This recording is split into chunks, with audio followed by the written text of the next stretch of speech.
قلبي مشاعر أخفيها قد أشرقت الشمس عليها عن خطط لم أعبأ فيها ستكون بأيامي فرقا فحياتي قبل الحلقات تيه بضياع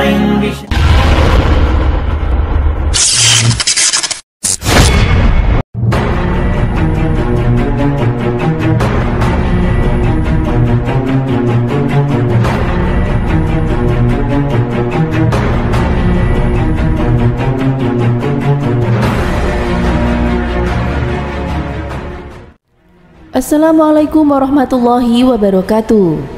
Apa kabar sahabat Amirul Mukminin? Semoga semua dalam lindungan Allah Subhanahu wa taala. Dia adalah saudara Anas bin Malik, namanya Al-Bara bin Malik. Dia adalah salah seorang sahabat Nabi Shallallahu alaihi wasallam yang juga pahlawan perang. Walau bertubuh kerempeng dan berkulit legam, namun ia mampu menewaskan ratusan orang musyrik dalam perang tanding 1 lawan 1. Dalam perang Yamamah, perang melawan pasukan Musailamah Al-Kadzab pada masa pemerintahan Abu Bakar As-Siddiq, Al-Bara bin Malik menunjukkan kepahlawanannya. Ketika Panglima Perang Khalid bin Walid melihat pertempuran kian berkobar, ia berpaling kepada Al-Bara seraya berseru, "Wahai Al-Bara, gerakan kaum Ansor." Saat itu juga Al-Bara berteriak memanggil kaumnya, "Wahai kaum Ansor, kalian jangan berpikir kembali ke Madinah. Tidak ada lagi Madinah setelah hari ini. Ingatlah Allah, ingatlah surga." Setelah berkata demikian, dia maju mendesak kaum musyrikin, diikuti prajurit Ansor. Pedangnya berkelebat menebaskan musuh-musuh Allah yang datang mendekat. Melihat prajuritnya berguguran, Musailamah dan kawan-kawannya kecut dan gentar. Mereka lari tunggang langgang dan berlindung di sebuah benteng yang terkenal dalam sejarah dengan nama Kebun Maut. Kebun Maut adalah benteng terakhir bagi Musailamah dan pasukannya. Pagarnya tinggi dan kokoh. Sang pendusta dan pengikutnya mengunci gerbang benteng rapat-rapat dari dalam. Dari puncak benteng, mereka menghujani kaum muslimin yang mencoba masuk dengan panah. Menghadapi keadaan yang demikian, kaum muslimin sempat kebingungan. Dalam benak Al-Bara muncul ide. Ia pun berteriak, "Angkatlah tubuhku dengan galah dan lindungi dengan perisai dari panah-panah musuh.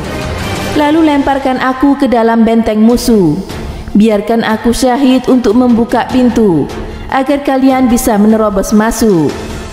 Dalam sekejap, tubuh kerempeng Al-Bara telah dilemparkan ke dalam benteng. Begitu mendarat di benteng bagian dalam, ia langsung membuka pintu gerbang.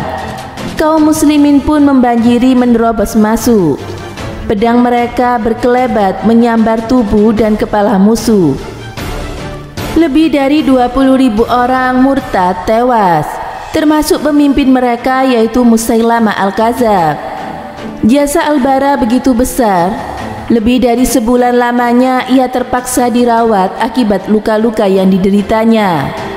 Akhirnya ia sembuh kembali. Sebenarnya Al-Bara bin Malik sangat merindukan mati syahid. Dia kecewa karena gagal memperolehnya di Kebun Maut. Sejak itu ia selalu menceburkan diri ke kancah peperangan. Ia sangat rindu bertemu dengan Rasulullah Shallallahu alaihi wasallam. Tatkala perang Tustar melawan Persia berlangsung, Al-Bara bin Malik tidak mau ketinggalan. Kala itu, pasukan musuh terdesak dan berlindung di sebuah benteng kokoh dan kuat. Temboknya tinggi dan besar, kaum muslimin mengepung benteng tersebut dengan ketat. Dalam keadaan demikian, pasukan Persia menggunakan berbagai cara untuk menaklukkan kaum muslimin. Mereka menggunakan pengait-pengait yang diikatkan ke ujung rantai besi yang dipanaskan.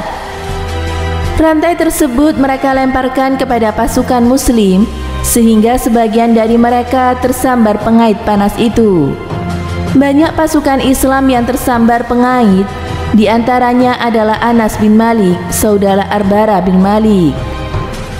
Selama beberapa saat, Anas tidak mampu melepaskan diri dari besi panas yang mengaitnya. Melihat hal itu, Al-Bara bin Malik segera melompat ke dinding benteng dan melepaskan pengait dari tubuh saudaranya. Tangan Al-Bara melempuh dan terbakar karena memegang pengait yang panas membara. Namun ia tak memperdulikannya, yang penting baginya adalah keselamatan saudaranya. Akhirnya ia berhasil menyelamatkan Anas, walau kedua telapak tangannya lepas. Daging kedua lengannya meleleh dan hanya tinggal kerangka. Sungguh sebuah pengorbanan yang luar biasa. Dalam perang Tustar itu juga, Al-Bara bin Malik memohon kepada Allah agar gugur sebagai syahid. Doanya dikabulkan, ia pun gugur sebagai syahid dengan wajah tersenyum bahagia. Masya Allah, begitu besar pengorbanan Al-Bara bin Malik, pahlawan perang Tustar, dalam mencapai syahidnya. Semoga bermanfaat. Wallahu a'lam bishawab.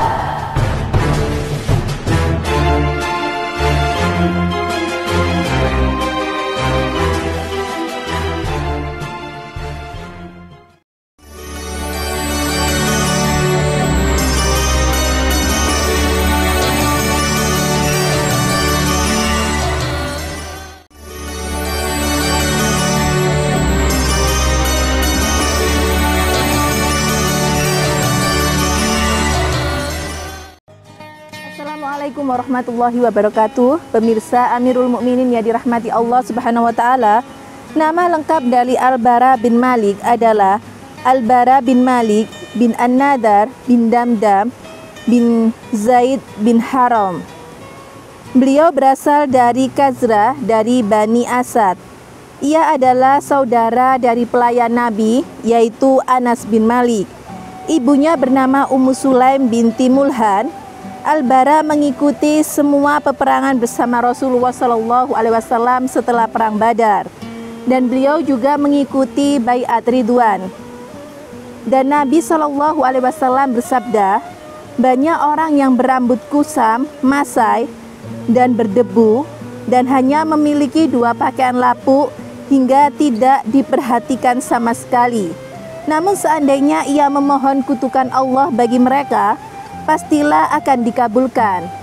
Di antara orang-orang itu adalah Al-Bara bin Malik. Beliau juga diketahui memiliki suara yang bagus. Kisah kepahlawanan yang heroik tercatat sejarah ketika ia berperang melawan nabi palsu, yaitu Musailamah Al-Kadzab. Beliau juga berhasil membunuh 100 orang musyrik seorang diri. Kisah lainnya ialah pada perang penaklukan Persia saat penaklukan kota Tustar. Dalam perang itu Al-Bara bin Malik berdoa kepada Allah agar syahid, dan Allah pun mengabulkan doanya. Dia gugur syahid di perang Tustar melawan Persia. Rahimakumullah Al-Bara bin Malik. Semoga bermanfaat. Wassalamualaikum warahmatullahi wabarakatuh.